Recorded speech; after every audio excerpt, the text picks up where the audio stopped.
शिवभक्तांना good news. किल्ले रायगडावर शासकीय रोपवेसाठी अखेर मंजुरी. अवघ्या 50 ते 100 रुपयात रोपवेचा आनंद.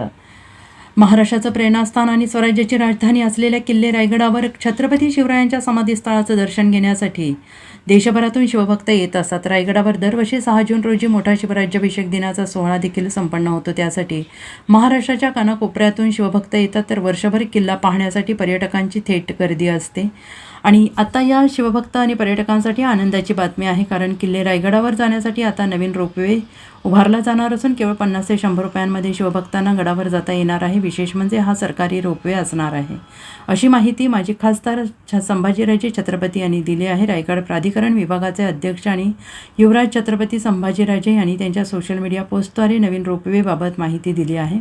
दुर्गराजगड रायगडावर सध्या कार्यरत असणाऱ्या खाजगी मालकीच्या रोपवेमधून साधारण 350 रुपये आकारले जातात. मात्र हाच प्रवास आता केवळ 50 ते 100 रुपयांमध्ये करण्यात येणार असल्याची माहिती त्यांनी दिली आहे. आणि याबाबत आपण दिल्ली येथील पुरातत्व विभागाकडे पाठपुरावा करत होतो. त्यानंतर आता या पाठपुराव्याला यश मिळालेलं असून नवीन शासकीय रोपवे उभारणीसाठी मान्यता मिळाली असल्याचं त्यांनी म्हटलं आहे. दुर्गराज रायगडावर महाराष्ट्र शासनाच्या नवीन अत्याधुनिक रोपवे उभारणीस पुरातत्व विभागाची मान्यता देण्यात आली असून सध्या आकारल्या जाणाऱ्या प्रतिव्यक्ती 350 रुपयांऐवजी केवळ 50 ते 100 रुपयांत पर्यटकांना गडावर जाता येणार आहे. याचबरोबर संवर्धनाच्या कामांसाठी सध्याच्या रोपवेकडून आकारल्या जाणाऱ्या कोट्यवधी रुपयांची बचत होणार असल्याची माहिती खासदार संभाजीराजे यांनी दिली आहे. Bureau report, SBN Marathi, Raigad.